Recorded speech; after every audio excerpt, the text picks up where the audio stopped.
My question to you today, my friends, and really, I want you to think about this one a little bit. I want you to take your time and really meditate on this. Why are you doing the thing that you're doing?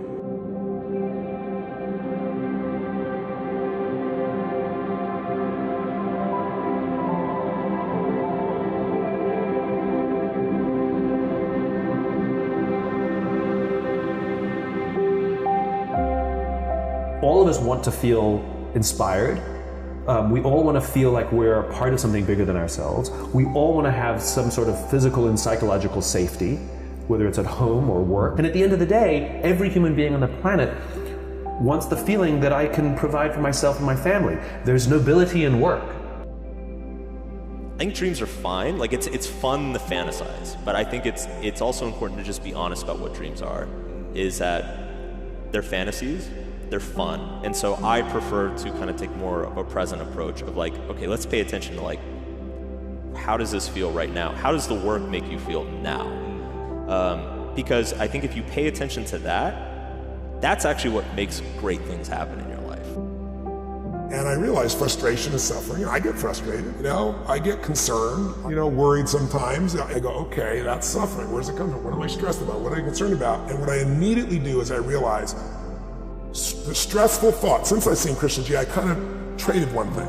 What I really do now is I dig in and I notice that the only time you have stress or suffer is when you believe a stressful thought. My thing is like, as long as I try my best, as long as I attempt it, then, that's not failing. Because there's a lot of people in life, whether it's in their personal life or in their business life, and they sit on the sideline and they're like, man, I don't have the resources, I can't build a business. Or I'm not old enough, I don't have the knowledge. Or I'm too old that I can't build a business. And I always tell people I'd much rather be in the trenches. I'd much rather be on the field than sitting on the sideline wasting time and thinking, man, I can't do that.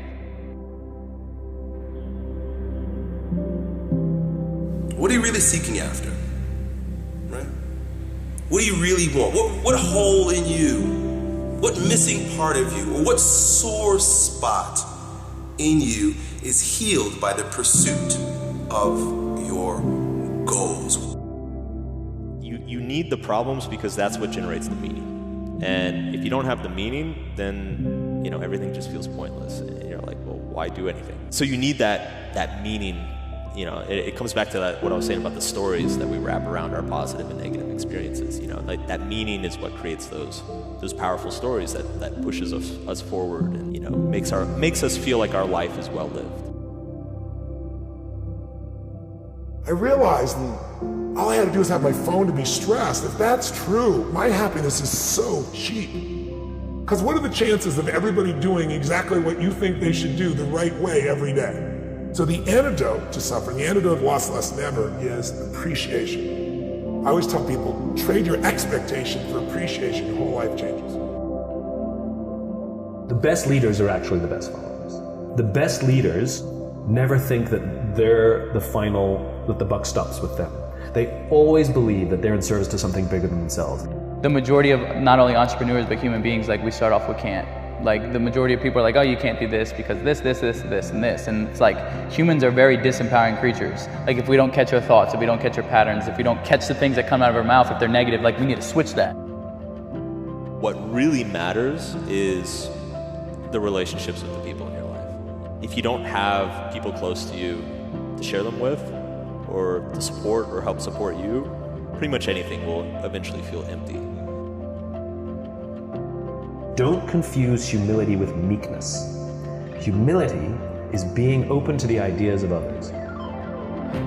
Your happiness will never last as long as it's got expectation behind it. What I did was, I began to realize I made the decision, it's the most important decision I believe of your life, and I'm not going to suffer anymore. Life's too short to suffer, and I'm going to live in a beautiful state every day. And the way I do it is, I catch myself when I start to get that sense of stress, I let it go, and I see the idea go by.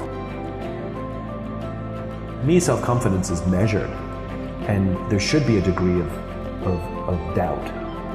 When we talk about building one's self-confidence, I think the mistake that we make is that we look inside.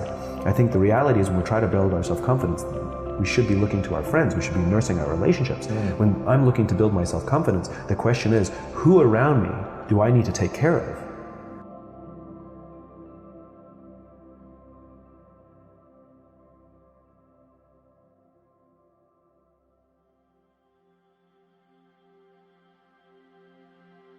Success is not you saying how much money you have in the bank account. It's about who you are and how you show up in the world and how you show up for yourself. Forget about everybody else. How do you show up for yourself? I honor your opinion. I will listen to good feedback, but I don't care if you think I'm a good person, I'm a bad person, I'm successful, I'm failure. It's not for you to decide, it's for me to decide. They'll complain about being burnt out, or they'll complain about being tired. And I don't think necessarily in every case that we're burnt out or tired because we're doing too much, but maybe we're doing too little of the things that really matter, that make us feel alive. The only way that change is going to take place is if you see the evidence of the collapse right in front of you. I think the challenge is that people have to wake up. And the question is, how uncomfortable do you have to become before you make up your mind to change something? In life, I don't lose, I only win or learn.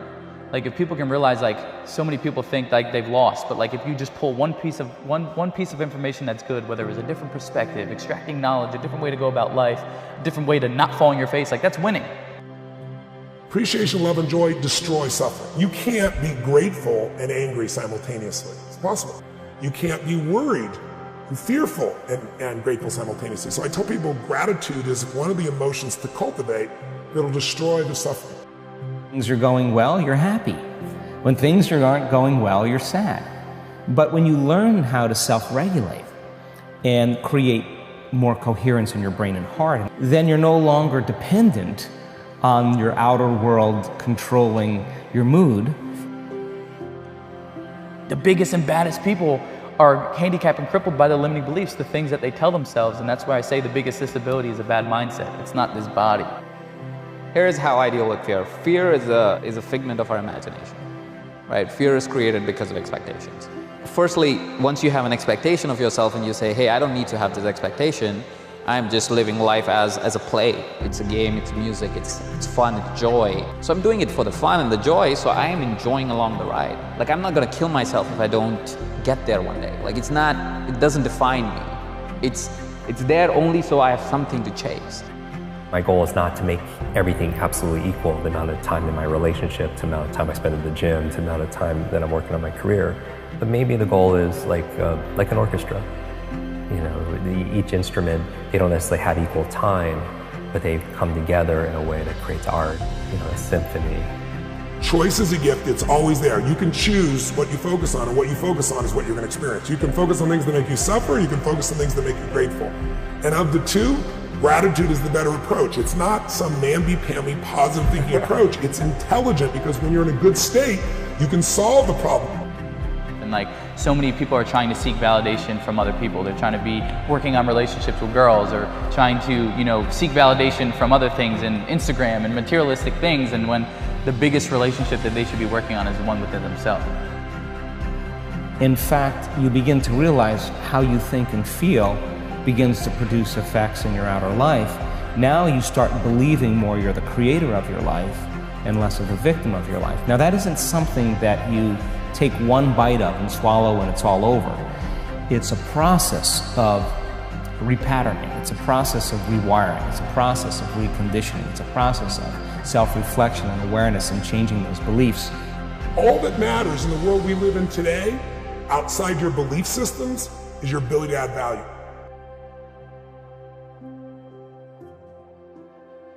Fast forward all the way to when we're taking our last breaths.